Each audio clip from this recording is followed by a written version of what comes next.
Pengerusi Majlis. Assalamualaikum warahmatullahi wabarakatuh dan selamat sejahtera. Tajuk pidato saya pada malam ini ialah Ekspedisi Manusia Mengelilingi Dunia.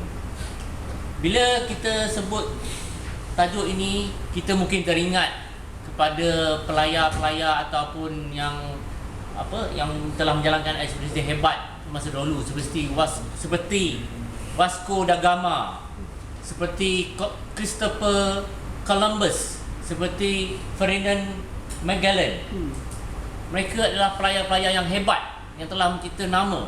Dan tidak lupa juga pelayar-pelayar daripada Asia seperti Laksamana Cheng Ho dan juga pelayar-pelayar daripada Melaka. Kalau kita lihat sejarah negeri Melaka, persoalan di sini yang ingin saya bangkitkan, siapakah manusia pertama yang mengelilingi dunia, yang berjaya menghabiskan satu pusingan mengelilingi dunia? Magellan kan, Tuan? Magellan? Ataukah ada orang-orang lain selain daripada beliau? Alfonso di Albuquerque. Mungkin? Dia sampai Melaka saja. Sampai Melaka saja. Nak balik-balik, dia pusing balik. Oh, ya ke? Persoalan ini akan saya jawab dalam apabila saya kupas kisah dan kita melihat perkara-perkara yang berlaku sebelum mereka menyatakan Magellan manusia pertama mengelilingi dunia. Kita tengok beberapa tahun ke belakang sebelum peristiwa tersebut berlaku. Adakah benar seperti yang telah diwar-warkan oleh sejarawan barat mengatakan Ferdinand di Magellan adalah manusia pertama yang berjaya mengelilingi dunia? Kisah ini berlaku sekitar abad ke-15, di mana pada ketika itu negara-negara barat, Arab dan tidak lupa juga negara Asia gairah untuk pergi menjajah negara-negara lain, pergi mencari kawasan baru di negara lain. Contohnya Christopher Columbus telah berlayar ke barat hingga menemui Amerika. Dan pelayar-pelayar ini yang kita lihat dari sejarah terbagi, yang terkemuka terbagi pada dua negara. Pertama Spanyol dan kedua adalah Portugal. Mereka ini adalah pelayar-pelayar yang terdahulu yang telah menjelajah dunia. Pada satu peringkat, disebabkan mereka bertindih-tindih agar tidak berlaku pergaduhan antara dua negara ini, telah berlaku satu perikatan, perjanjian di mana mereka telah bersetuju yang mana Sepanyol hanya akan menjelajah ke barat, sementara Portugis akan hanya menjelajah ke timur. Di mana ketika itu Portugis telah menjelajah hingga ke Afrika, dan seterusnya ke India, dan akhirnya pada tahun 1511 mereka telah sampai ke Melaka. Ini terbukti pada sejarah Melaka yang telah kita ketahui. Dan akhirnya pada 1513 mereka telah sampai ke negara China. Cerita yang ingin saya sampaikan di sini berlaku pada tahun 1511, di mana ketika itu Portugis diketuai oleh Alfonso de Albuquerque telah sampai ke Melaka, dan mereka telah cuba menjajah Melaka. Setelah beberapa hari dan beberapa minggu berperang dengan pihak Melaka, akhirnya Melaka jatuh ke tangan Portugis. Di sinilah bermulanya peristiwa manusia mengelilingi dunia. Apabila Melaka telah jatuh ke tangan Portugis, Portugis telah menawan ramai perwira-perwira daripada Melaka untuk mereka bawa balik ke negara mereka sebagai hamba abdi.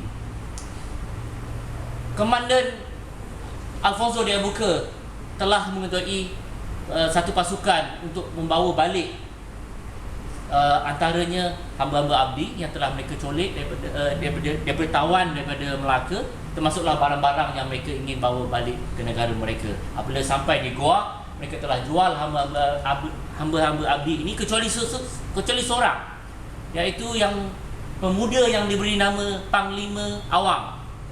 Panglima Awang ini telah membuka mata Alfonso de Albuquerque kerana sifat keberanian beliau dan sifat kesatriaan beliau.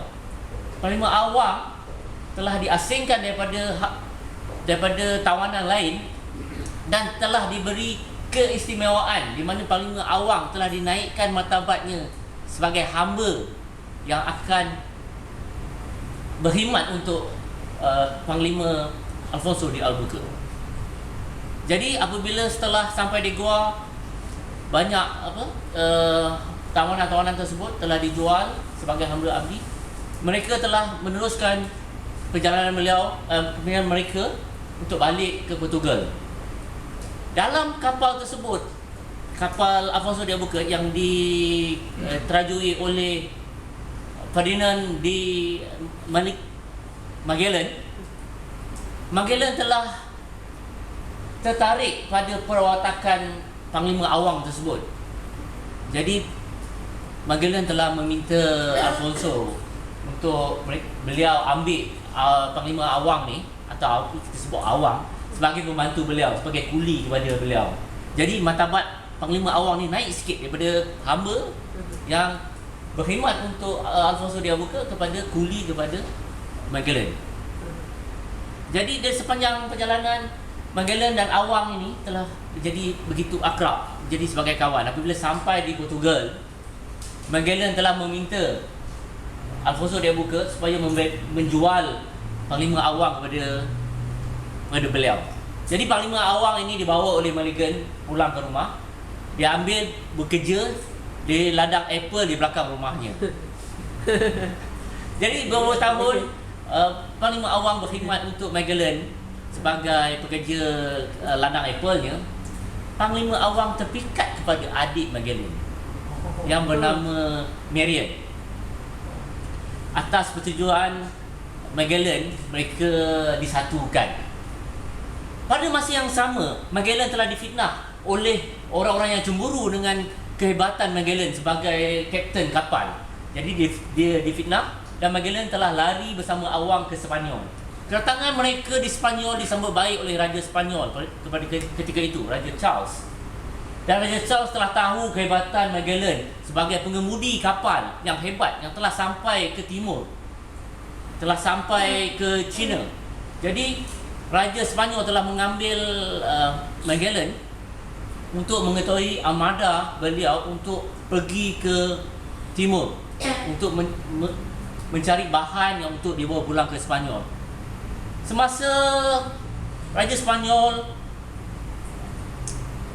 membuat persiapan untuk ekspedisi tersebut, Pope di Vatican telah mengetahui tujuan Raja Sepanyol ini menghantar rombongan ataupun ekspedisi ke timur. Jadi Pope telah menghalang mereka kerana mengatakan perjanjian telah dibuat. Sepanyol hanya ke barat, Portugal ke timur. Jadi persediaan Raja Sepanyol yang diketuai oleh Magellan ini terbantut kerana kemudi anak-anak kapal tersebut takut untuk pergi ke barat. Kerana Magellan tak pernah sampai ke barat, pertamanya. Keduanya, mereka tidak tahu apa yang di manakah barat itu. Jadi ramai anak kapal yang telah lari daripada ekspedisi tersebut. Tinggallah Magellan serta Awang untuk meneruskan ekspedisi tersebut. Jadi terpaksalah Raja Sepanyol menggunakan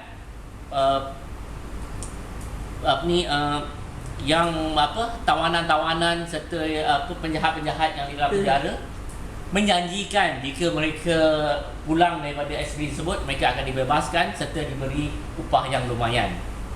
Jadi Magellan pada tahun 1519 bersama 5 kapal diketuai oleh kapal Victoria yang terbesar bersama 200 anak kapal yang tiada pengalaman dalam pelayaran pergi menuju ke barat untuk menjalankan ekspedisi Raja Sepanyol, iaitu mendapatkan tanah baru, menjajah serta mendapat bahan-bahan yang berharga seperti emas, perak dan lain-lain galian.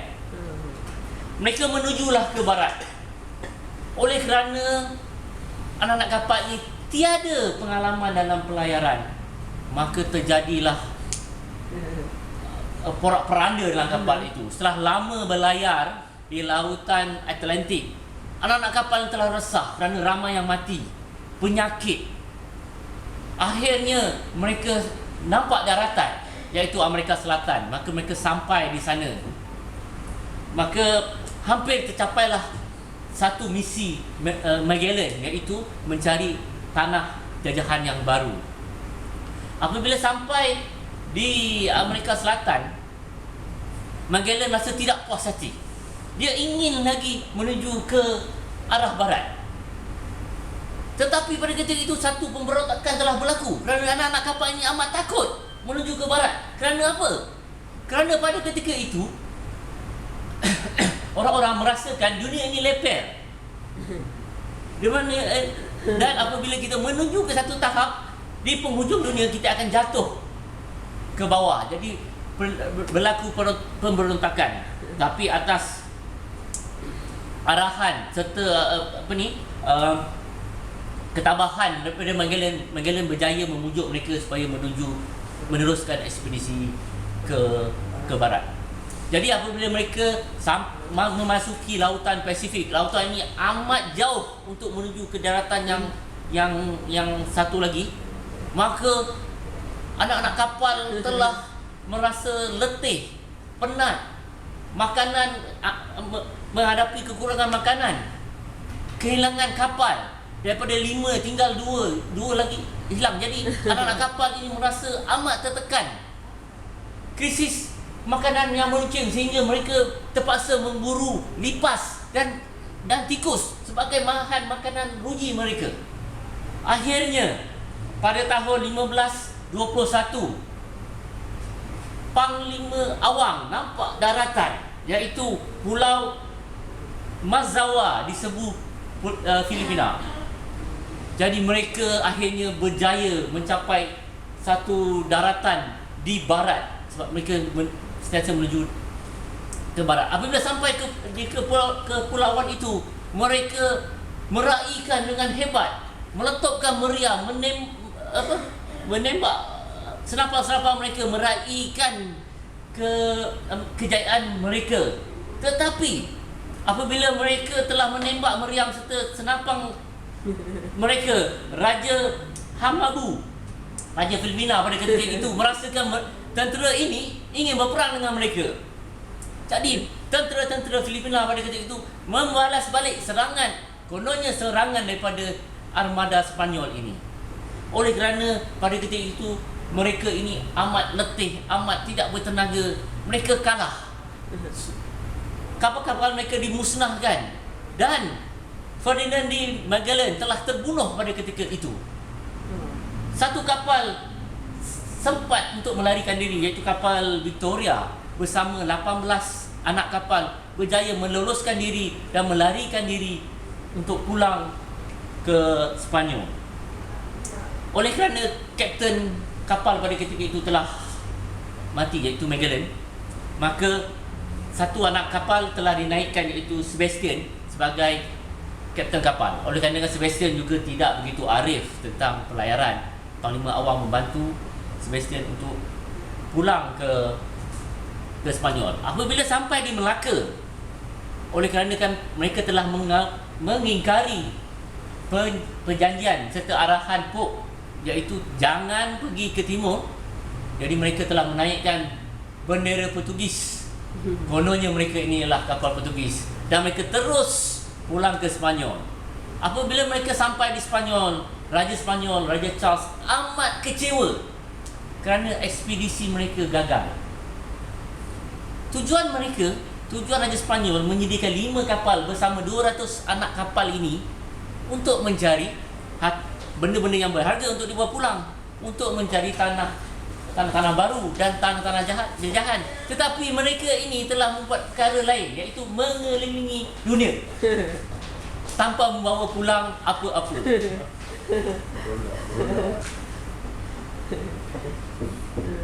Dan di sini kita dapat lihat dengan jelas 18 orang saja yang berjaya daripada 260 orang, 18 orang saja yang berjaya mengelilingi dunia dengan jayanya.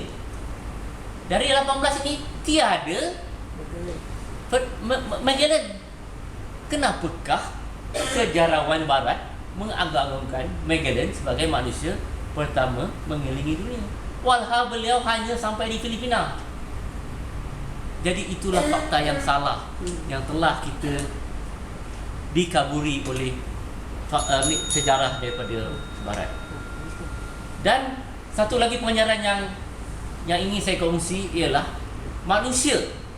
ekspedisi manusia mengelilingi dunia sebenarnya tiada angan-angan pun, cita-cita untuk mengelilingi dunia. Mereka hanya menuju ke barat untuk mencapai wawasan ataupun arahan daripada Raja Sepanyol. Jadi sebenarnya ekspedisi manusia mengelilingi dunia ini mula-mulanya tak ada. Dia hanyalah secara kebetulan. Sekian, terima kasih.